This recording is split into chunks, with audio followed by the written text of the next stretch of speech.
saya Dika Putra dengan link kosong. Yang pertama yaitu dari pendalaman anggaran belakang. Proyek konstruksi adalah kegiatan unik dengan tingkat ketidakpastian yang tinggi yang melibatkan banyak pihak dengan berbagai latar belakang. Manajer proyek sendiri berperan sebagai komunikator utama yang bertanggung jawab atas perencanaan dan kelangsungan jalur komunikasi. Manajer komunikasi bertujuan mendistribusikan informasi efektif dan efisien kepada seluruh pihak yang berkepentingan. Ada 3 fakta yang perlu ditekankan di sini, yaitu ada 56% proyek gagal akibat komunikasi yang buruk, yang artinya lebih dari separuh proyek yang gagal itu bukan karena masalah teknis, melainkan masalah komunikasi yang buruk. 17% peningkatan kesesuaian rencana dengan komunikasi efektif, dan 100% komunikasi yaitu kompetensi inti yang harus dipunyai oleh seorang manajer proyek.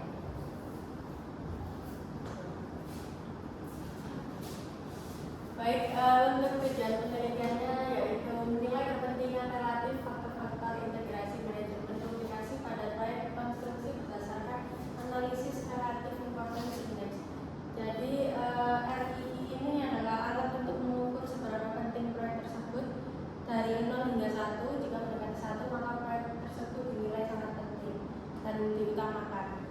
Untuk yang pertama yaitu mengidentifikasi faktor-faktor integrasi manajemen komunikasi dalam proyek konstruksi melalui studi literatur, lalu memvalidasi variabel penelitian, kemudian menentukan peringkat kepentingan relatif faktor dan subfaktor menggunakan analisis RII berdasarkan persepsi manajer proyek.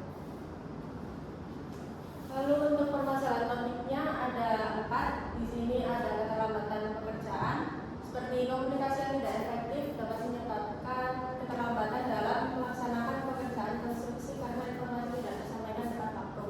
Lalu kelebihan biaya yang menimbulkan sering memicu pekerjaan ulang yang meningkatkan biaya proyek. Lalu ketidaksesuaian mutu sehingga hasil pekerjaan tidak sesuai dengan spesifikasi yang ditetapkan. Lalu perselisihan antar pihak, komunikasi yang buruk memicu konflik dan perselisihan antar stakeholders yang menghambat penyelesaian proyek. Di setgap ini belum ada penelitian khusus tentang faktor integrasi manajemen komunikasi pada proyek konstruksi di Banda Aceh. Next, selanjutnya metode penelitian yang digunakan. Yang pertama studi literatur yang mengidentifikasi 7 faktor dan 30 subfaktor manajemen komunikasi dari referensi internasional. Yang kedua, expert judgment, validasi variabel oleh 9 akademisi bidang konstruksi menggunakan skala Brakman. Yang ketiga, pengumpulan data menggunakan kuesioner skala Likert 1-5 kepada 26 manajer proyek, kontraktor besar dan menengah Banda Aceh. Dan yang terakhir ada analisis RII dengan rumus jumlah W dibagi A kali N untuk menentukan peringkat kepentingan relatif tiap faktor. Jadi respon rate-nya 24 dari 26 kontraktor sebesar 92,30% telah memenuhi batas minimal kurang dari 80%. Mohon maaf, lebih dari 80%. Selanjutnya hasil RII faktor utamanya. Yang pertama ada kompetensi, manajemen, strategi, hierarki, teknik komunikasi, arah komunikasi serta lingkungan. Tapi kita mengambil 3 yang paling utama. Yang pertama kompetensi sebesar 0,938 yang mendekati 1, meliputi skill, knowledge, attitude, dan teknologi manajer proyek. Yang kedua ada manajemen sebesar 0,922, kejelasan tugas, keterlibatan stakeholder, lingkup organisasi. Dan yang terakhir strategi sebesar 0,911, meliputi kepercayaan, konteks konten, kejelasan dan konsistensi komunikasi. Next. Terus selanjutnya pembahasan top 5 faktor penting. Jadi ada 5 faktor penting. Yang pertama itu ada skill. Jadi keterampilan berkomunikasi itu kalian sepahaman dan percaya seluruh tim proyek. Terus yang kedua ada attitude. Manajer proyek itu menentukan persepsi individu dan juga menciptakan hubungan kerja yang baik. Terus yang ketiga ada kejelasan tugas.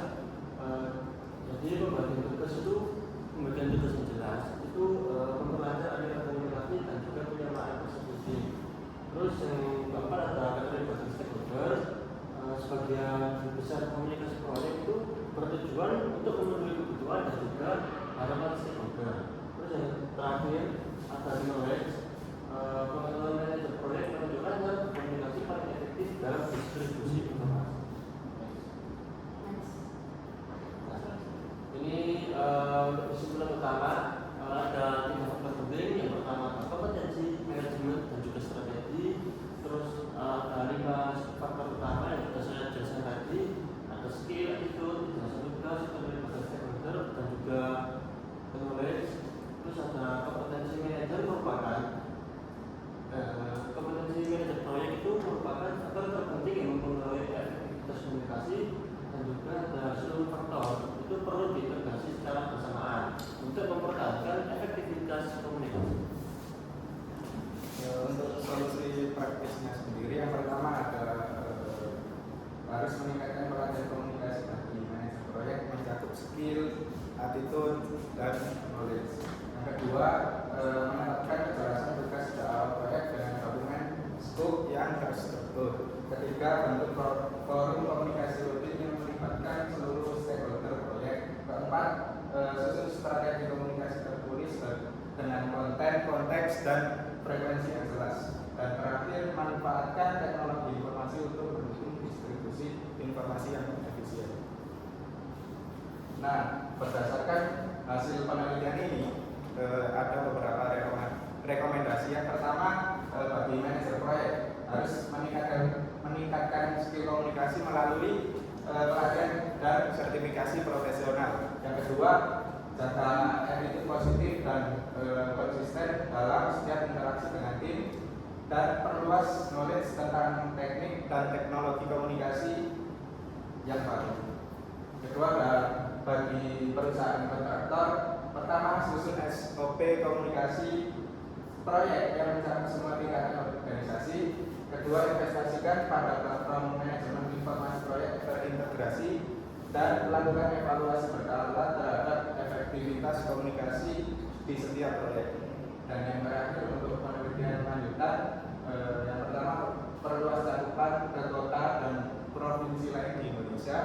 Kedua, tambahkan faktor komunikasi digital yang relevan di era konstruksi 4.0, dan kaji dampak komunikasi efektif terhadap KPI proyek, termasuk biaya, waktu, dan mutu. Baik, sekian presentasi dari kelompok kami. Mohon maaf apabila ada kekurangan. Wassalamualaikum